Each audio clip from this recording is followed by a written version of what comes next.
The neighbors thought something terrible had happened. Fireworks were exploding across the sky. Music echoed through the living room.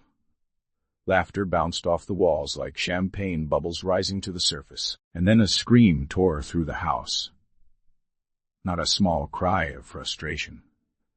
Not a quick burst of anger. A full-body scream.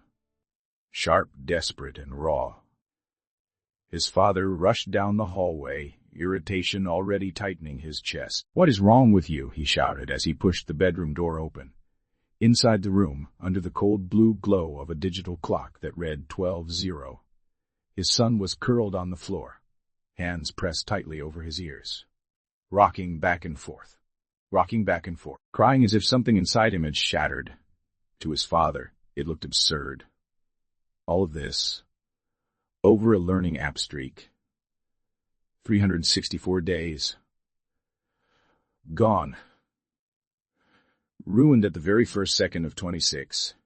"You're acting like a baby," he snapped. "It's just a game."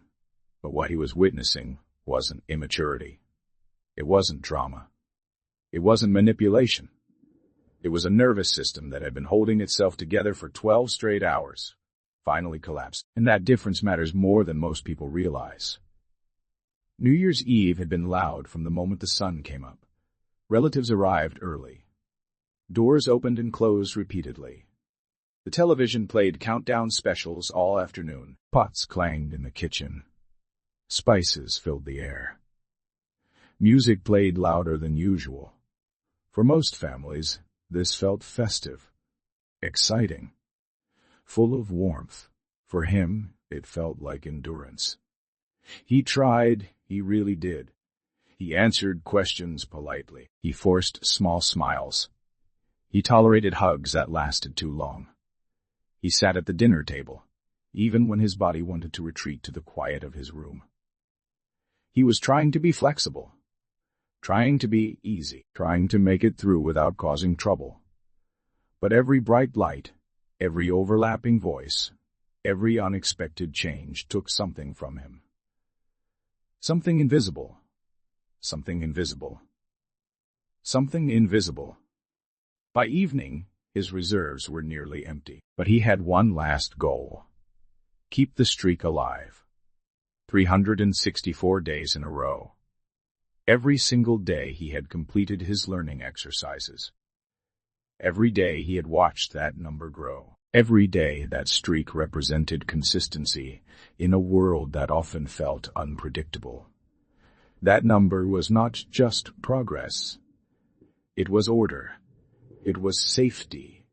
It was proof that something in his life did not suddenly change. At 11:55 p.m., he sat cross-legged on the bedroom floor with his tablet in his hands.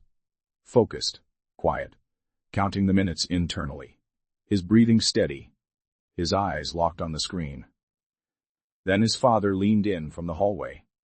5 minutes, he called playfully, clapping his hands. 4, 3. The boy froze. It wasn't time yet. His internal clock jolted. His sense of sequence scrambled. His breathing shifted, almost imperceptibly. His fingers tightened around the tablet. His father laughed. "I'm just kidding. Relax."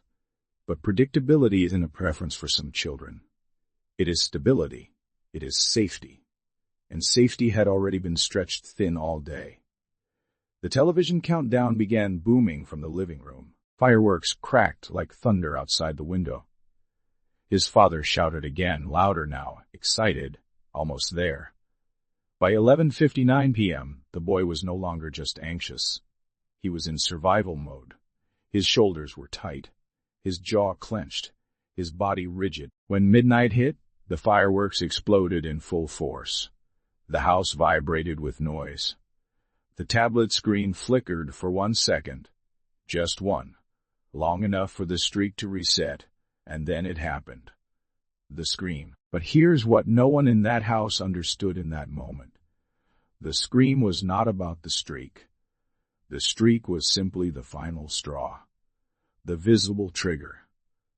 Not the true cause, The true cause had been building all day. There is a concept, often discussed, in neurodivergent communities called spoon theory. Imagine waking up every morning with a limited number of spoons. Each spoon represents a unit of emotional or sensory energy.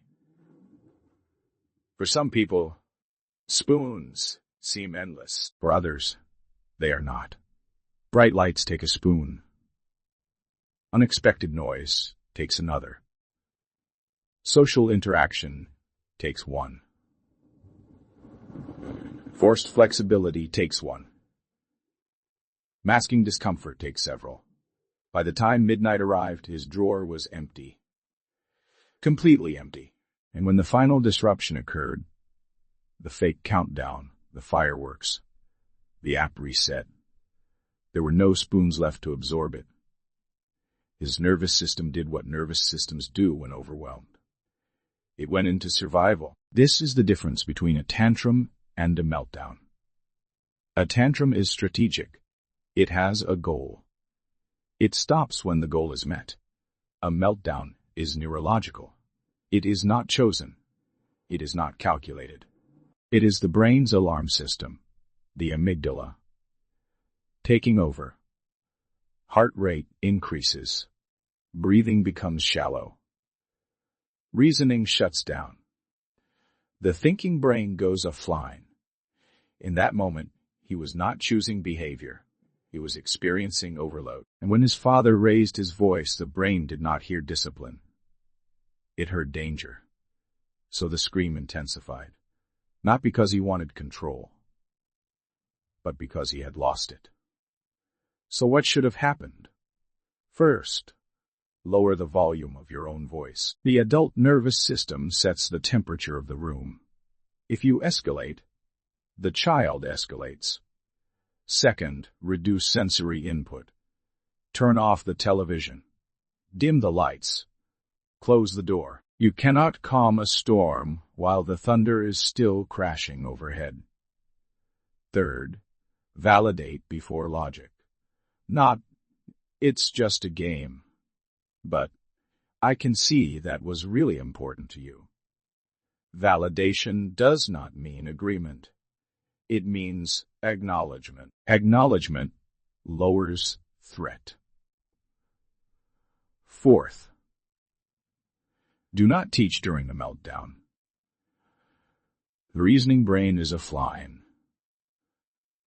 Lessons only land after safety returns. Fifth, repair afterward. When calm comes back, sit beside them. Say, that felt really big, didn't it? Repair builds resilience. Punishment builds shame. And shame makes the next meltdown arrive faster. After nearly 40 minutes, his body gave out. Not because he decided to calm down, but because the nervous system exhausted itself. He fell asleep on the bedroom floor. The fireworks faded into distant pops. The house grew quiet. His father stood in the doorway, breathing slower now. Unsure. At 2:13 a.m., the boy stirred, his breathing steady, his eyes heavy. The first thing he did was not check the tablet. He did not cry. He did not complain. He looked toward the crib in the corner of the room. His baby brother was asleep, one tiny arm stretched out from beneath a fallen blanket. Slowly, carefully, the boy stood up, barefoot on the cool floor. He walked over and gently pulled the blanket back over the baby, adjusting it softly so it wouldn't wake him. That is the part most people miss. Autistic children are not cold. They are not selfish. They are not dramatic. They feel everything. At volume 11, the whirls, louder, brighter, sharper, sharper. And when they finally break, it is not rebellion. It is surrender. If you have ever judged a meltdown, or been judged for one, Understand this. It is not weakness. It is not failure. It is a nervous system asking for safety. And when we look beneath the behavior, we stop seeing chaos. We start seeing a child who tried to be brave for just a little too long. If this story changed how you see meltdowns, remember this moment, because sometimes the loudest scream in the house is simply unspoken overload.